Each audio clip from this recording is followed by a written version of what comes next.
Chapter 6. He spent that evening till 10 o'clock going from one low haunt to another. Katia too turned up, and sang another gutter song how a certain villain and tyrant began kissing Katia.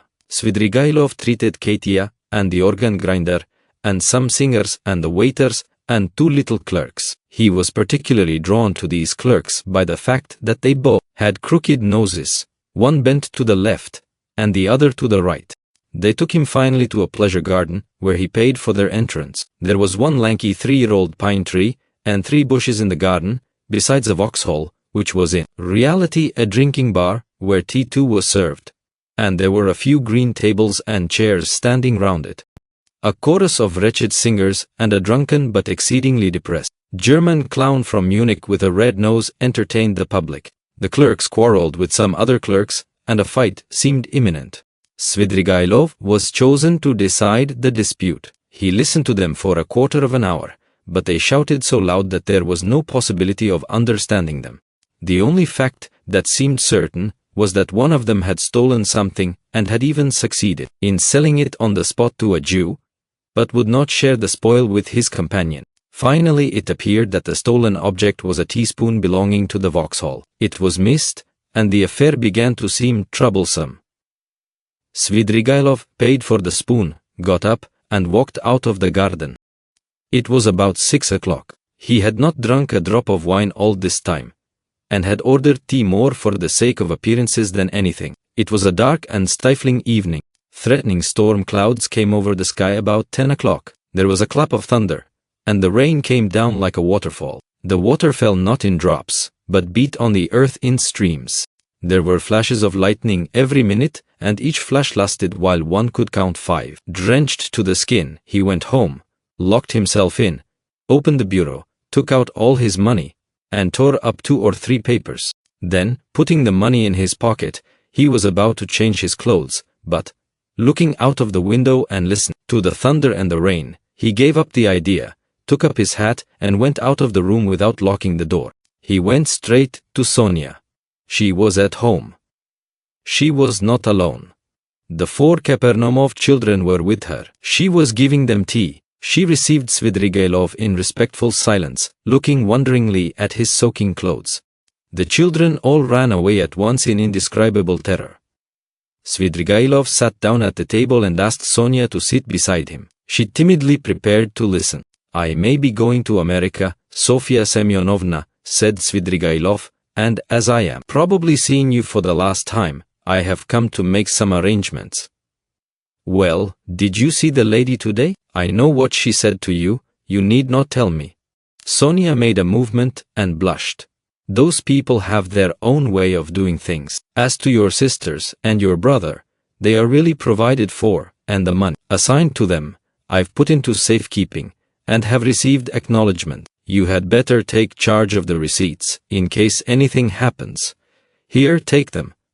Well, now that's settled. Here are 3 5% bonds, to the value of 3,000 rubles. Take those for yourself, entirely for yourself, and let that be strictly between ourselves, so that no one knows of it. Whatever you hear, you will need the money, for to go on living in the old way, Sofia Semyonovna, is bad. And besides, there is no need for it now. I am so much indebted to you, and so are the children and my stepmother," said Sonia hurriedly, "and if I've said so little, please don't consider. That's enough, that's enough. But as for the money, Arkady Ivanovich, I am very grateful to you, but I don't need it now. I can always earn my own living. Don't think me ungrateful. If you are so charitable, that money, it's for you, Sofia Semyonovna, and please don't waste words over it. I haven't time for it. You will want it. Rodion Romanovich has 2 alternatives, a bullet in the brain or Siberia." Sonia looked wildly at him, and started. "Don't be uneasy. I know all about it from himself, and I am not a gossip. I won't tell anyone. It was good advice when you told him to give himself up and confess. It would be much better for him. Well, if it turns out to be Siberia, he will go and you will follow him. That's so, isn't it? And if so, you'll need money. You'll need it for him. Do you understand?"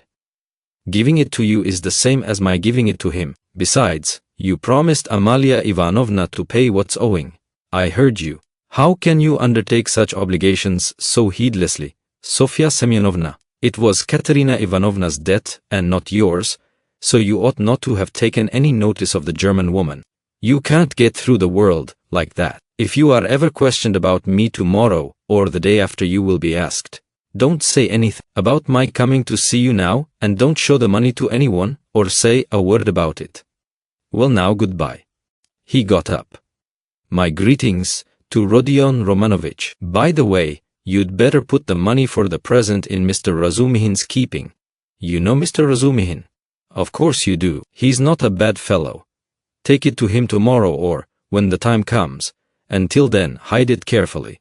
Sonia too jumped up from her chair and looked in dismay at Svidrigailov. She longed to speak, to ask a question. But for the first moments she did not dare and did not know how to begin. How can you be going now, in such rain? Why, be starting for America, and be stopped by rain, ha ha. Goodbye, Sofya Semyonovna, my dear. Live and live long, you will be of use to others. By the way, tell Mr. Razumihin I send my greetings to him. Tell him Arkady Ivanovich Svidrigailov sends his greetings. Be sure to. He went out, leaving Sonia in a state of wondering anxiety and vague apprehension. It appeared afterwards that on the same evening, at 11:20, he made another very eccentric and unexpected visit. The rain still persisted. Drenched to the skin, he walked into the little flat where the pair of his betrothed lived, in 3rd Street, in Vasilyevsky Island. He knocked some time before he was admitted, and his visit at first caused great perturbation. But Svidrigailov could be very fascinating when he liked, so that the first, and indeed very intelligent surmise of the sensible parents that Svidrigailov had probably had so much to drink that he did not know what he was doing vanished immediately. The decrepit father was wheeled in to see Svidrigailov by the tender and sensible mother, who as usual began the conversation with various irrelevant questions. She never asked a direct question, but began by smiling and rubbing her hands, and then, if she were obliged to ascertain something, for instance, when Svidrigailov would like to have the wedding, she would begin by interested and almost eager questions about Paris and the court life there, and only by degrees brought the conversation round to 3rd Street. On other occasions this had of course been very impressive, but this time Arkady Ivanovich seemed particularly impatient, and insisted on seeing his betrothed at once, though he had been informed, to begin with, that she had already gone to bed. The girl of course appeared. Svidrigailov informed her at once that he was obliged by very important affairs to leave Petersburg for a time, and therefore brought her 15,000 rubles and begged her accept them as a present from him, as he had long been intending to make her this trifling present before their wedding. The logical connection of the present with his immediate departure and the absolute necessity of visiting them for that purpose in pouring rain at midnight was not made clear. But it all went off very well. Even the inevitable ejaculations of wonder and regret, the inevitable questions, were extraordinarily few and restrained. On the other hand, the gratitude expressed was most glowing and was reinforced by tears from the most sensible of mothers. Svidrigailov got up, laughed, kissed his betrothed, patted her cheek, declared he would soon come back, and noticing in her eyes, together with childish curiosity, a sort of earnest dumb inquiry, reflected, and kissed her again, though he felt sincere anger inwardly at the thought that his present would be immediately locked up in the keeping of the most sensible of mothers. He went away, leaving them all in a state of extraordinary excitement, but the tender mamma, speaking quietly in a half-whisper, settled some of the most important of their doubts, concluding that Svidrigailov was a great man, a man of great affair and connections and of great wealth. There was no knowing what he had in his mind. He would start off on a journey and give away money just as the fancy took him, so that there was nothing surprising about it. Of course it was strange that he was wet through. But Englishmen, for instance, are even more eccentric, and all these people of high society didn't think of what was said of them, and didn't stand on ceremony. Possibly, indeed, He came like that on purpose to show that he was not afraid of anyone. Above all, not a word should be said about it, for God knows what might come of it, and the money must be locked up. And it was most fortunate that Fedosia, the cook, had not left the kitchen. And above all, not a word must be said to that old cat, Madame Restlich, and so on, and so on. They sat up whispering till 2 o'clock, but the girl went to bed much earlier, amazed and rather sorrowful. Svidrigailov, meanwhile, exactly at midnight, crossed the bridge on the way back to the mainland. The rain had ceased, and there was a roaring wind. He began shivering, and for one moment he gazed at the black water of the little Neva with a look of special interest, even inquiry. But he soon felt it very cold. Standing by the water, he turned and went towards Y Prospect. He walked along that endless street for a long time, almost half an hour, more than once stumbling in the dark on the wooden pavement, but continually looking for something on the right side of the street. He had noticed passing through this street lately that there was a hotel somewhere towards the end, built of wood, but fairly large, and its name he remembered was something like Adrianople. He was not mistaken. The hotel was so conspicuous in that God-forsaken place that he could not fail to see it even in the dark. It was a long, blackened wooden building, and in spite of the late hour, there were lights in the windows and signs of life within. He went in and asked a ragged fellow who met him in the corridor for a room. The latter, scanning Svidrigailov, pulled himself together and led him at once to a close and tiny room in the distance, at the end of the corridor, under the stairs. There was no other, all were occupied. The ragged fellow looked inquiringly. "Is there tea?" asked Svidrigailov. "Yes, sir." "What else is there?" "Veal, vodka, savories." "Bring me tea and veal." "And you want nothing else?" he asked with apparent surprise. Nothing. The ragged man went away, completely disillusioned. It must be a nice place, thought Svidrigailov. How was it I didn't know it? I expect I look as if I came from a café chantant and have had some adventure on the way. It would be interesting to know who stayed here. He lighted the candle and looked at the room more carefully. It was a room so low-pitched that Svidrigailov could only just stand up in it. It had one window, the bed, which was very dirty, and the plain stained chair and table almost filled it up. The walls looked as though they were made of planks, covered with shabby paper, so torn and dusty that the pattern was indistinguishable, though the general color yellow could still be made out. One of the walls was cut short by the sloping ceiling, though the room was not an attic but just under the stairs. Svidrigailov set down the candle, sat down on the bed, and sank into thought. But a strange, persistent murmur, which sometimes rose to a shout in the next room, attracted his attention. The murmur had not ceased from the moment he entered the room. He listened. Someone was upbraiding and almost tearfully scolding. But he heard only one voice. Svidrigailov got up, shaded the light with his hand, and at once he saw light through a crack in the wall. He went up and peeped through. The room, which was somewhat larger than his, had 2 occupants. One of them, a very curly-headed man with a red inflamed face, was standing in the pose of an orator, without his coat, with his legs wide apart to preserve his balance, and smiting himself on the breast. He reproached the other with being a beggar, with having no standing whatever. He declared that he had taken the other out of the gutter, and he could turn him out when he liked, and that only the finger of Providence sees it all. The object of his reproaches was sitting in a chair, and had the air of a man who wants dreadfully to sneeze, but can't. He sometimes turned sheepish and befogged eyes on the speaker, but obviously had not the slightest idea what he was talking about, and scarcely heard it. A candle was burning down on the table. There were wine glasses, a nearly empty bottle of vodka, bread and cucumber, and glasses with the dregs of stale tea. After gazing attentively at this, Svidrigailov turned away indifferently and sat down on the bed. The ragged attendant, returning with the tea, could not resist asking him again whether he didn't want anything more, and again receiving a negative reply, finally withdrew. Svidrigailov made haste to drink a glass of tea to warm himself, but could not eat anything. He began to feel feverish. He took off his coat and, wrapping himself in the blanket, lay down on the bed. He was annoyed. It would have been better to be well for the occasion, he thought with a smile. The room was close, the candle burnt dimly, the wind was roaring outside, he heard a mouse scratching in the corner, and the room smelt of mice and of leather.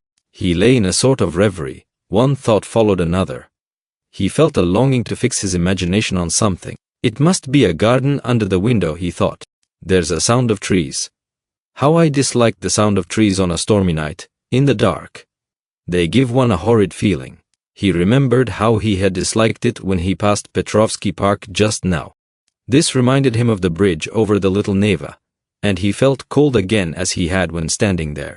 I never have liked water, he thought, even in a landscape, and he suddenly smiled again at a strange idea. Surely now all these questions of taste and comfort ought not to matter, but I've become more particular, like an animal that picks out a special place for such an occasion.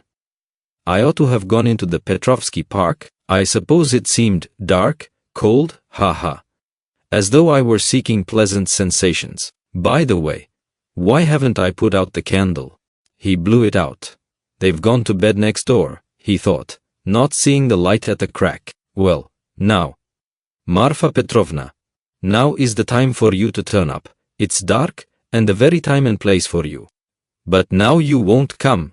He suddenly recalled how, an hour before carrying out his design on Dunya, he had recommended Raskolnikov to trust her to Razumihin's keeping. I suppose I really did say it, as Raskolnikov guessed, to tease myself. But what a rogue that Raskolnikov is. He's gone through a good deal. He may be a successful rogue in time when he's got over his nonsense, but now he's too eager for life. These young men are contemptible on that point. But, hang the fellow, let him please himself. It's nothing to do with me. He could not get to sleep. By degrees Dunya's image rose before him, and a shudder ran over him. No, I must give up all that now, he thought, rousing himself. I must think of something else. It's queer and funny. I never had a great hatred for anyone. I never particularly desired to avenge myself even, and that's a bad sign, a bad sign, a bad sign. I never liked quarreling either, and never lost my temper.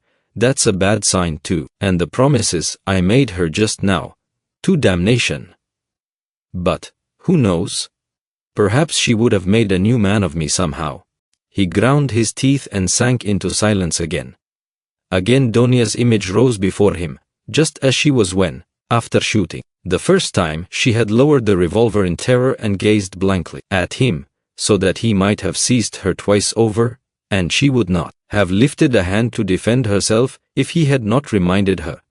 He recalled how at that instant he felt almost sorry for her, how he had felt a pang at his heart.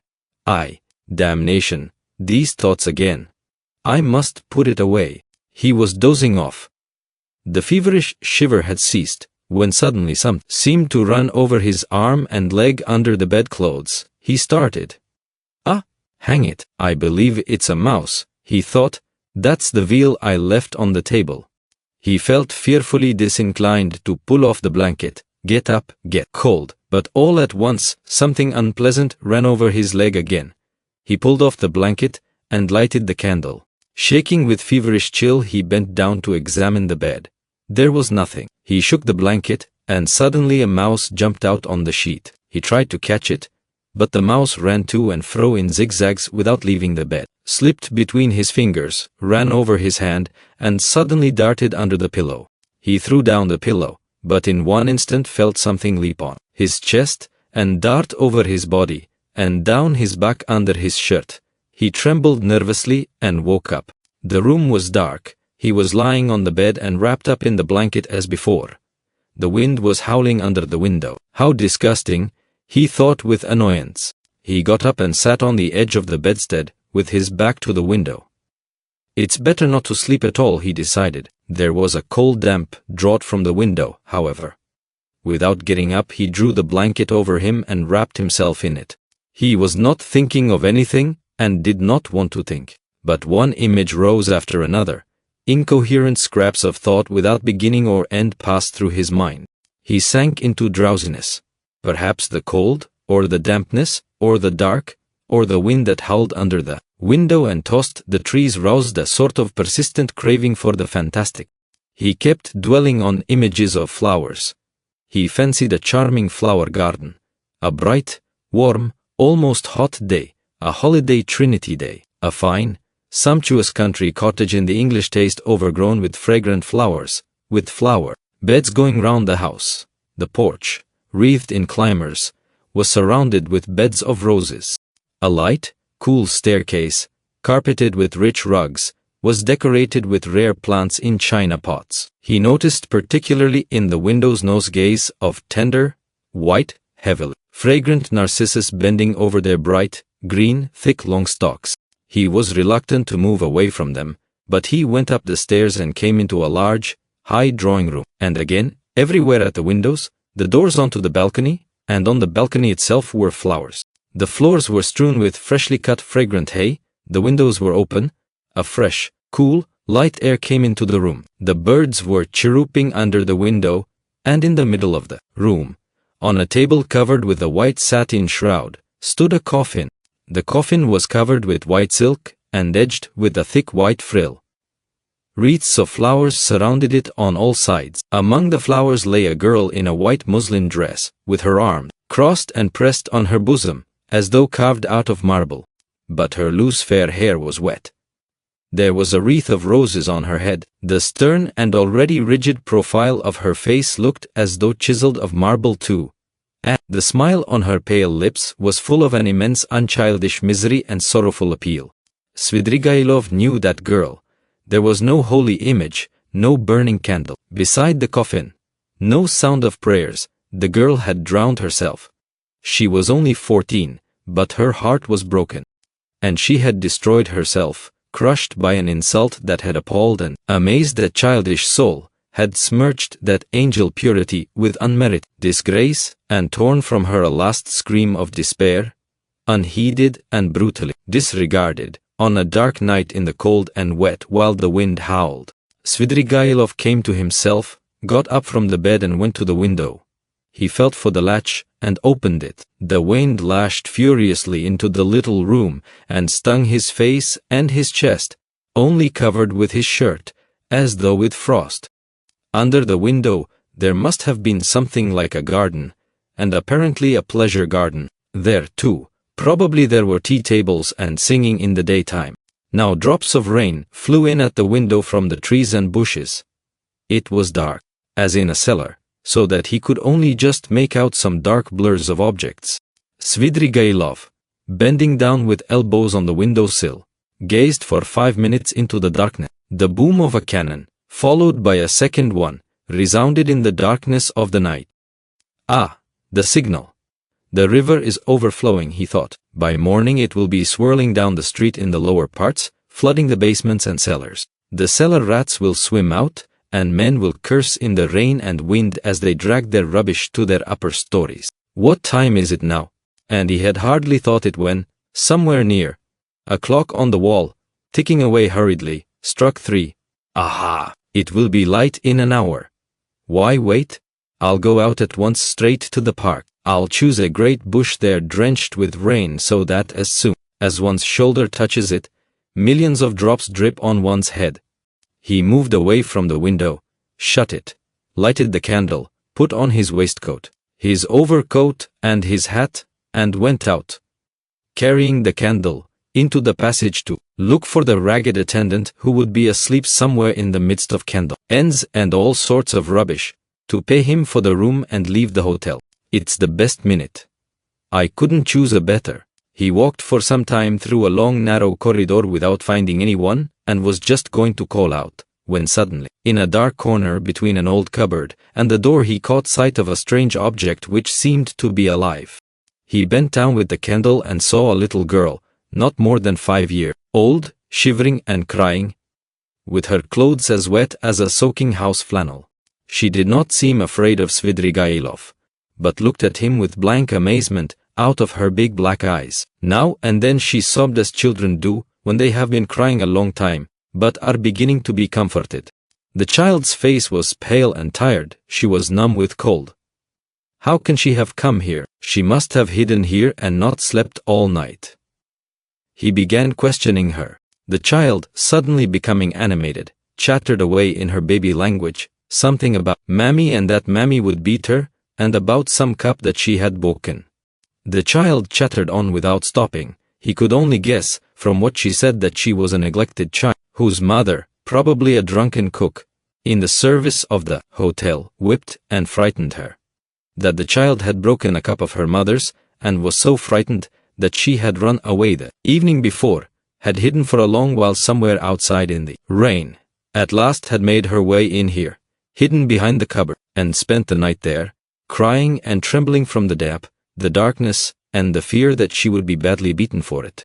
He took her in his arms, went back to his room, sat her on the bed, and began undressing her. The torn shoes which she had on her stockingless feet were as wet as if they had been standing in a puddle all night. When he had undressed her, he put her on the bed, covered her up, and wrapped her in the blanket from her head downwards. She fell asleep at once. Then he sank into dreary musing again. What folly to trouble myself, he decided suddenly with an oppressive feeling of annoyance. What idiocy! In vexation, he took up the candle to go and look for the ragged attendant again, and make haste to go away. Damn the child! He thought as he opened the door, but he turned again to see whether the child was asleep. He raised the blanket carefully. The child was sleeping soundly. She had got warm under the blanket, and her pale cheeks were flushed.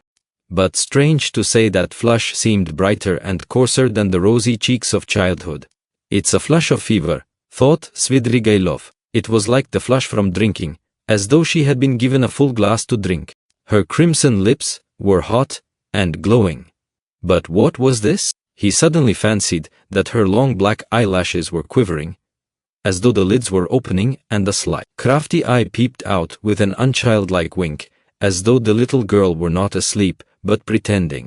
Yes, it was so. Her lips parted in a smile. The corners of her mouth quivered, as though she were trying to control them. But now she quite gave up all effort. Now it was a grin. A broad grin. There was something shameless, provocative in that quite unchildish face. It was depravity. It was the face of a harlot, the shameless face of a French harlot. Now both eyes opened wide. They turned a glowing, shameless glance upon him. They laughed, invited him. There was something infinitely hideous and shocking in that laugh, in those eyes, in such nastiness in the face of a child. What, at 5 years old? Svidrigailov muttered in genuine horror. What does it mean? And now she turned to him, her little face all aglow, holding out her arms. Accursed child!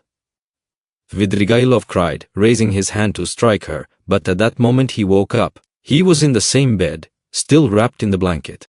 The candle had not been lighted, and daylight was streaming in at the windows. I've had nightmare all night. He got up angrily, feeling utterly shattered. His bones ached. There was a thick mist outside, and he could see nothing. It was nearly 5. He had overslept himself. He got up, put on his still damp jacket and overcoat. Feeling the revolver in his pocket, he took it out, and then he sat down, took a notebook out of his pocket, and in the most conspicuous place on the title page wrote a few lines in large letters. Reading them over, he sank into thought with his elbows on the table. The revolver and the notebook lay beside him. Some flies woke up and settled on the untouched veal, which was still on the table. He stared at them, and at last with his free right hand began trying to catch one. He tried till he was tired, but could not catch it. At last, realizing that he was engaged in this interesting pursuit, he started, got up and walked resolutely out of the room.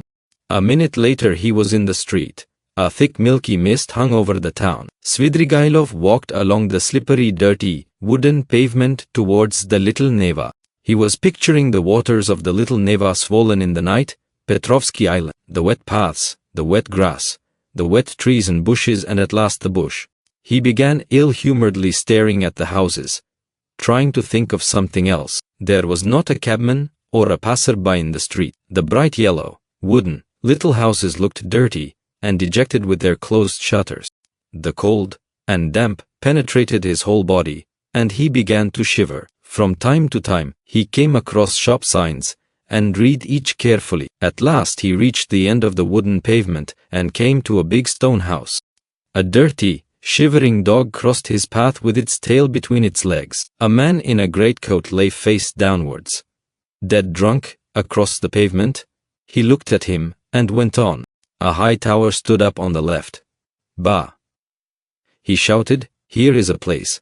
Why should it be Petrovsky? It will be in the presence of an official witness anyway. He almost smiled at this new thought, and turned into the street, where there was the big house with the tower. At the great closed gates of the house, a little man stood with his shoulder leaning against them, wrapped in a grey soldier's coat, with a copper Achilles helmet on his head. He cast a drowsy and indifferent glance at Svidrigailov. His face wore that perpetual look of peevish dejection, which is so sourly printed on all faces of Jewish race without exception. They both, Svidrigailov and Achilles, stared at each other for a few minutes without speaking. At last it struck Achilles as irregular for a man not drunk to be standing 3 steps from him, staring, and not saying a word. What do you want here? He said, without moving or changing his position. Nothing, brother. Good morning, answered Svidrigailov. This isn't the place. I am going to foreign parts, brother. To foreign parts? To America. America. Svidrigailov took out the revolver and cocked it. Achilles raised his eyebrows. I say, this is not the place for such jokes. Why shouldn't it be the place? Because it isn't. Well, brother, I don't mind that. It's a good place. When you are asked, you just say he was going, he said, to America. He put the revolver to his right temple. You can't do it here. It's not the place, cried Achilles, rousing himself, his eyes growing bigger and bigger. Svidrigailov pulled the trigger.